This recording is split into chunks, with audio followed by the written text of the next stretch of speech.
بسم اللہ الرحمن الرحیم ایاک نعبد و ایاک نستعین۔ میرے تمام معزز سننے والے بزرگ، نوجوان اور خواتین، السلام علیکم۔ آج کا جو میرا مقدس موضوع ہے وہ نماز کے فرائض سے متعلق ہے۔ جیسا کہ آپ سب جانتے ہیں کہ اللہ تعالیٰ نے ہر ایک مسلمان پر دن میں 5 مرتبہ نماز فرض فرمائی ہے۔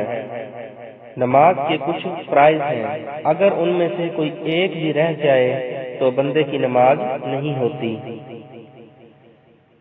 نماز کے صحیح ہونے کے لیے 14 باتیں اتنی ہی ضروری ہیں کہ اگر ان میں سے ایک بھی رہ جائے تو نماز نہیں ہوگی۔ ان 14 باتوں کو نماز کے فرائض کہتے ہیں۔ ان میں سے 7 تو نماز سے پہلے فرض اور ضروری ہیں اور ان کو شرائط نماز کہتے ہیں، اور 7 باتیں نماز کے اندر فرض اور ضروری ہیں، ان کو ارکان نماز کہتے ہیں۔ یعنی نماز کے لیے 14 شرائط ہیں، جن میں سے 7 نماز سے پہلے یعنی نماز شروع کرنے سے پہلے اور 7 نماز شروع کرنے کے بعد کی ہیں۔ جو 7 نماز شروع کرنے سے پہلے کی ہیں ان کو شرائط نماز کہتے ہیں، اور جو 7 نماز کے بعد کی ہیں ان کو ارکان نماز کہتے ہیں۔ تو اب شرائط نماز کیا ہے؟ جیسا کہ آپ جانتے ہیں شرائط نماز 7 ہیں۔ اگر نماز سے پہلے ان میں سے کوئی ایک شرط بھی رہ جائے تو نماز نہیں ہوگی۔ نمبر 1، بدن کی پاکیزگی، یعنی بدن پر اگر کوئی حقیقی نجاست لگی ہو تو اس کو بھی شرعی ہدایت کے مطابق دور کیا جائے، اور اگر وضو کی ضرورت ہو تو وضو کر لیا جائے، اور غسل کی حاجت ہو تو غسل کر لیا جائے۔ اگر بدن نجاست حقیقی اور حکمی دونوں سے پاک نہ ہو تو نماز نہیں ہوگی۔ ارشاد خداوندی ہے جس کا ترجمہ ہے اور نجاست کو دور کیجیے۔ دوسرے نمبر پر ہے لباس کا پاک ہونا،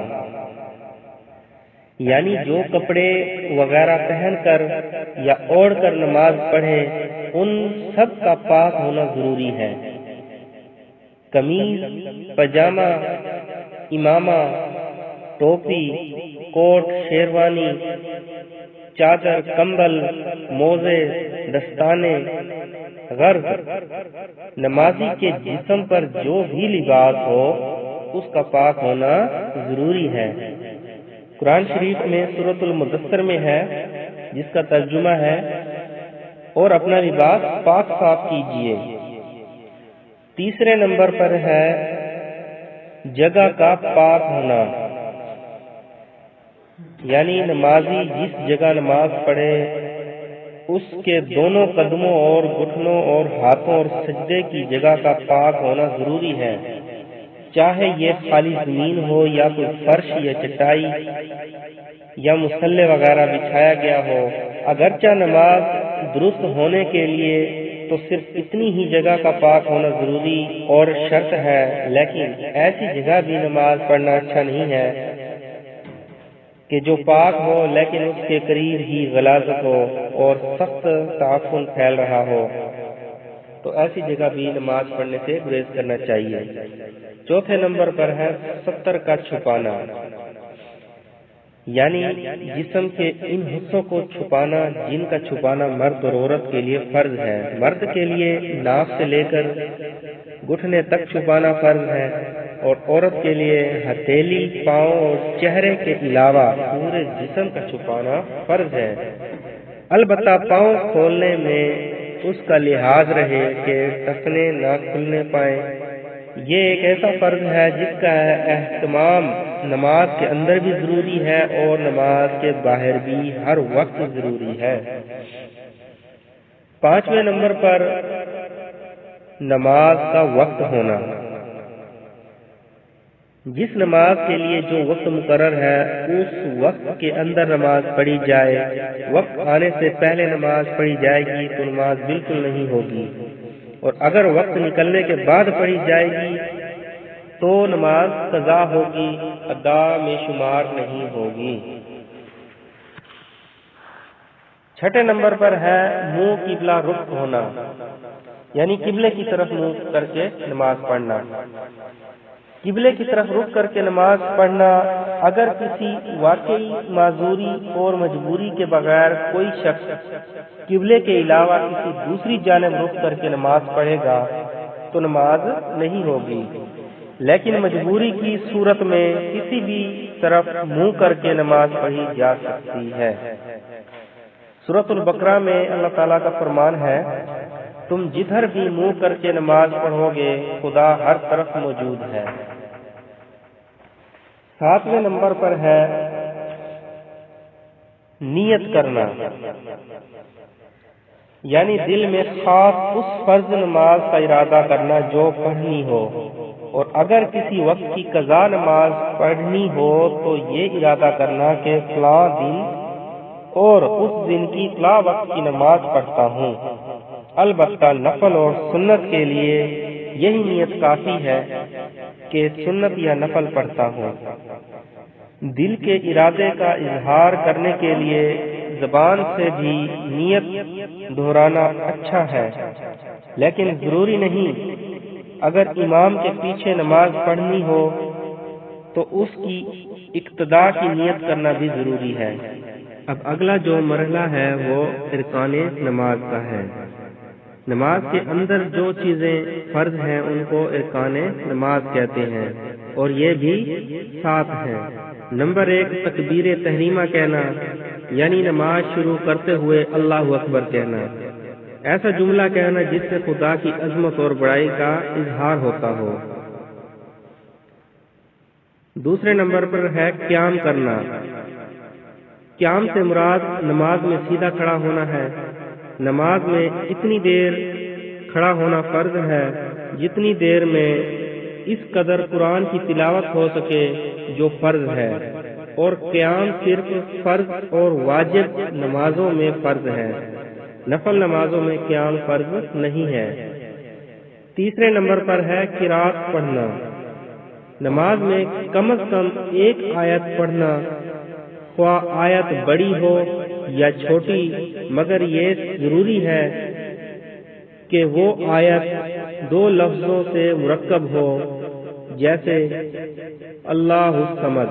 چوتھے نمبر پر ہے رکوع کرنا۔ ہر رکعت میں 1 مرتبہ رکوع کرنا فرض ہے۔ رکوع یہ ہے کہ آدمی اس قدر جھک جائے کہ ہاتھ گھٹنوں تک پہنچ جائیں، پیٹھ اور سر برابر ہو، اور دونوں ہاتھوں کے پنجے کھول کر گھٹنوں پر پورا وزن ڈالا جائے۔ 5ویں نمبر پر ہے سجدہ کرنا۔ ہر رکعت میں 2 سجدے کرنا فرض ہے۔ 6 نمبر پر ہے آخری قعدہ۔ نماز کی آخری رکعت میں اتنی دیر بیٹھنا جتنی دیر التحیات للہ سے عبدہ و رسولہ تک پڑھا جا سکے، جس کو تشہد کہتے ہیں۔ اس سے زیادہ دیر بیٹھنا، درود شریف اور دعا پڑھنا سنت ہے۔ نمبر 7 اختیاری فعل سے نماز کو ختم کرنا۔ جب نماز کے سارے ارکان ادا ہو جائیں اور بعد میں کوئی ایسا فعل کیا جائے جو نماز کے منافی ہو اور جس سے نماز ختم ہو جائے۔ قیام کے علاوہ یہ سارے ارکان ہر نماز میں فرض ہیں، چاہے فرض نماز ہو یا نفل ہو یا واجب۔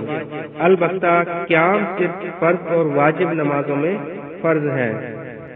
میرے تمام معزز بزرگ و جوان اور خواتین، جیسا کہ نماز اللہ تعالیٰ کی طرف سے میرے حضور صلی اللہ علیہ وآلہ وسلم کو دیا گیا ایک مقدس تحفہ ہے، جو اللہ تعالیٰ نے معراج شریف کے موقع پر ہمارے پیارے نبی حضرت محمد صلی اللہ علیہ وآلہ وسلم کو دیا تھا۔ تو نماز کے کچھ فرائض ہیں جو کہ میں نے بیان کیے ہیں، تو ان فرائض کو ذہن نشین رکھیں۔ میرے تمام معززین اکرام، ایک اچھی نماز کی ادائیگی کے لیے ضروری ہے کہ نماز کے جو اندرونی اور بیرونی مسائل ہیں ان کا علم ہونا ایک مسلمان کے لیے بہت ضروری ہے۔ ان تمام مسائل کی ادائیگی کے ساتھ ہی کسی بھی مسلمان کی اچھی نماز ادا ہو جاتی ہے۔ آمین وما علینا الا البلاغ المبین۔ صدق اللہ العظیم۔